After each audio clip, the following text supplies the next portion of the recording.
In this video, I'll give you some biomechanical details of how the movements are working and how the force is being generated and why the practitioner is doing what they're doing. Here we have two world champion Muay Thai fighters and instructors, Muay Thai instructors at Evolve MMA. In this video, I'll give you some biomechanical details of how the movements are working and how the force is being generated and why the practitioner is doing what they're doing. Rather than give you a shallow explanation of many techniques, I'm going to select just a couple and we will do a deep dive on what's happening moment to moment. Let's start with this roundhouse that just happened right here and boom, okay. So we've got the checking of the kick, setting of the foot back. Yeah, that's the start of the kick there and the kick through. Now we'll play that back one more time because many people think the kick starts actually later than it does. It starts sooner with the initial step setup. Okay, so yeah, that's not the start of the kick. This is the start of the kick. See, well before. False start. Actual start of the kick with a lift drop setup. I'll slow it down further. Here you can see he lifts his mass ever so slightly. That lifting of the center of mass is the precursor to the foot separation and the loading of the fascia for the launch of the kick. There's a lot going on here, so we're going to break it into pieces because we can't talk about it all at once. First, we'll analyze the feet, the lifting and dropping of the center of mass, then the fascial loading, and then what the limbs are doing to generate momentum as well relative to the center of mass. This subtle initial lift is very important. This is the actual start of the kick. It lifts the center of mass, making him near weightless for a moment. This allows him to separate his feet very quickly and efficiently. So he widens his stance. As his center of mass comes down, it's load the elastic tissue, and then you see a springing effect happening. So that initial rise allows for a drop. That gravitational acceleration will then help load the ground reaction force and the fascia, which is your ballistic elastic tissue. So this is giving the kick some plyometric power to get started with. This all happens very quickly. In this case, it took about 1/10 of a second to do this rise drop plyometric load. But it makes a huge difference on the kick's initial acceleration, will massively affect the kinetic energy and momentum in the strike going forwards. Alright, so we touched very briefly there on the lifting and dropping of the center of mass, how gravitational acceleration increases the downward force that increases the ground reaction force back up and helps store elastic energy in your ballistic tissue or your myofascia. So as gravity pulls down and accelerates your mass down, a lot of that energy, if your structure is positioned correctly, can be stored in your elastic tissue. So your plantar fascia and the myofascia around your Achilles tendon, all of this is very elastic tissue which can store that elastic energy for explosiveness. So the main takeaway here is, when possible, you want to preload your elastic tissue, your tendons, your myofascia, to give you that ballistic spring to get you going. It will drastically increase your initial acceleration and your overall power of your strike. Alright, so what about the hands? What are his hands doing and why are they doing that? Let's have a quick look. During the kick, each arm is doing something different. Now, there's multiple reasons for what each arm is doing as it's happening. So we'll go into just some of those details now and we'll analyze one arm at a time. Okay, so let's start by looking at his left arm. You can see it pushes away from the body and then quickly pulls down and back. I want you to take note of what happens to his lat. See, as his arm pulls down, the lat engages. We're getting a lot of fascial tensioning. That left arm being thrown back and down, or down and back, creates a lot of momentum and torque on the left side of his body. That's loading the tissue, the fascia, the muscles, the connective tissue across the body. The more that loads, the more it pulls against the right side of his body, and that creates force pulling through. So the arm throwing back on the left side actually creates torque and pull and momentum to pull the leg across on the right side. Okay, so remember, firstly we discussed him lifting and dropping his weight, doing a plyometric load. That generated a lot of elastic potential energy that he's going to release into the kick. His left arm is doing the same thing by pushing out, becoming a longer lever to get more leverage with, throwing it down and back, creating a lot of momentum and torque and loading more fascia. Now in his upper body, his cross-thoracic fascia, I forget the exact name, I'll see if I can throw it up for you guys, but he's loading this throwing mechanism fascia, this X fascia that goes from the left shoulder to the right hip.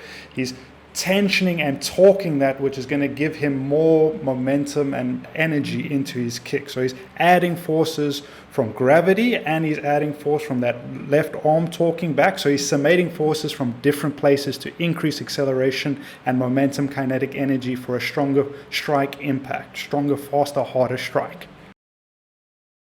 So that left arm being thrown back does help generate a lot of fascial tension, which helps facilitate the kick. Just look at how much tension there is from that left shoulder to that right hip going into the right quad towards the knee, which is going to help facilitate the extension of that shin and instep into the kick. Bam! Let's take another look at this left hand. Look at its positioning. Many coaches would say it is not in the right place. If you're looking at it from a defensive guard position, it should be close to against the jaw according to textbook, so to speak. But in a biomechanical strike efficiency point of view, it being against the jaw is actually less optimal. Yes, it gives you a better guard. It gives you that layer of defense in case your opponent is countering with a hook or a roundhouse of their own on that side. But it reduces the amount of torque and fascial tension you can get by throwing that arm back, and it reduces how much you can counterbalance yourself efficiently with that arm, because that left arm being where it is, being thrown back into that position further away from the center of mass, allows it to more effectively counterbalance that right leg swinging through. So you've got mass coming forward on your leg, so it helps to have mass going back on your arm, so you can counterbalance on your one remaining leg better. So what strike efficiency and defensive strategy are not necessarily the same thing. So a lot of guys are like, oh, your hand's not up, and it drives me nuts, because this guy's a world champion. He's not some run-of-the-mill hobbyist. These things that these guys do, which don't seem to be textbook correct, are often biomechanically more optimum. And they know when to do the defensive correct textbook style and when they can get away with the biomechanical efficiency for faster, harder, more efficient strikes. On this specific kick, his hand was back for counterbalancing and fascial tensioning. But it's important to note that he immediately returned that hand to a guard position as the kick landed. So he was definitely still defensive minded. I will say before we move on to the right hand that being textbook perfect is nowhere near as important as being adaptable to the moment. So having your right hand or left hand glued to your chin for textbook perfection, that is nowhere near as useful as being adaptable with that hand and being able to counterbalance with it and move it into a competent defensive position relative to what's happening. So don't get caught up on textbook technique only. Yes, it's useful to know what the textbook way is, but adapting to the moment, being adaptable to changing variables of distance and a live opponent and different angles, that's what matters. Practical application. Don't get caught up on process when result is more important. Both are important, but result in fighting is more important.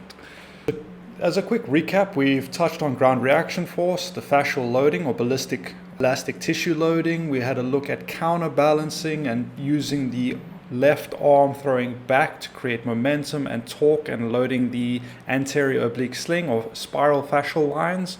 Now let's have a quick look at this right hand. What is it doing? What is it up to? Alright, so let's check the kick, stepping back, right hand's in a high guard position. As he does the stance open, the hands go forward, and as they go forward, he's throwing his center of mass forward. This will change the drive angle from his rear leg to his center of mass. The force will more effectively move him forward rather than up at this angle.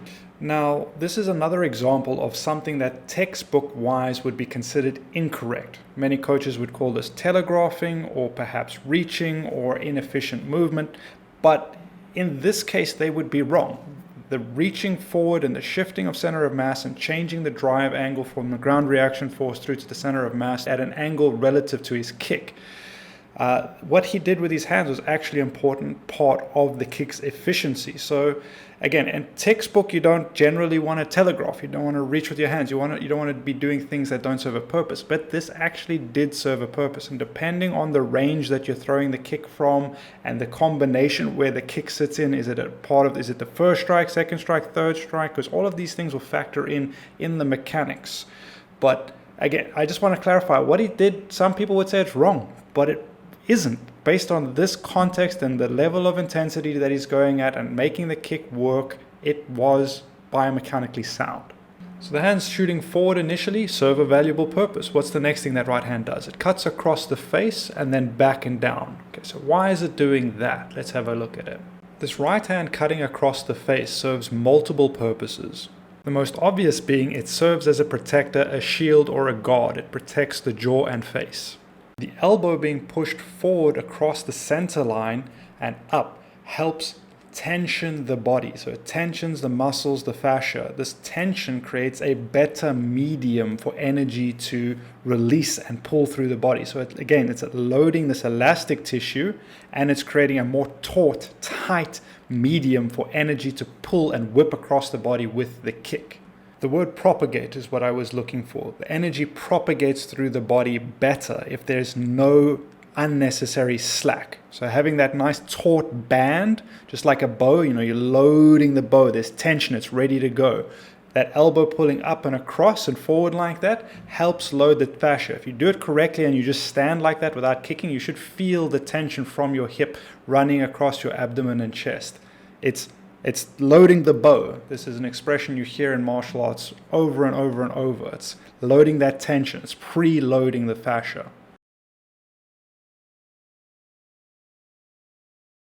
Another thing to note that the right arm, when it's placed across the face, isn't actually placed, it's thrown. And that is an important distinction because there's a momentum to the arm being pulled across the face. It's actually helping facilitate the lifting of the center of mass. That momentum again creates tension because as he changes directions, he pulls it across his face and then back again. And the momentum of the arm increases the amount of force that can be loaded into the fascia again, that elastic tissue to change direction. It becomes a plyometric movement of the upper body of that arm. So the throwing down of the right arm also helps thrust the hip forward and helps with the turnover. So that arm serves multiple purposes. It's tightening fascia, loading elastic tissue, counterbalancing the kick as the kick comes up and over. The arm is doing the reverse motion, counterbalancing. And it's assisting with that extension of the hip and turnover of the hip all at the same time. The body's intricately connected and working synergistically. So yeah, let's wrap up now. So there's not one right way to throw a roundhouse kick. There's obviously many. There's snap kicks, follow through kicks, high kicks, low kicks, midsection kicks, kicks off of a skip step, kicks in combination. All of these are going to change the correct way to do it. The distance you're throwing it from, if your opponent steps in, steps out, steps across.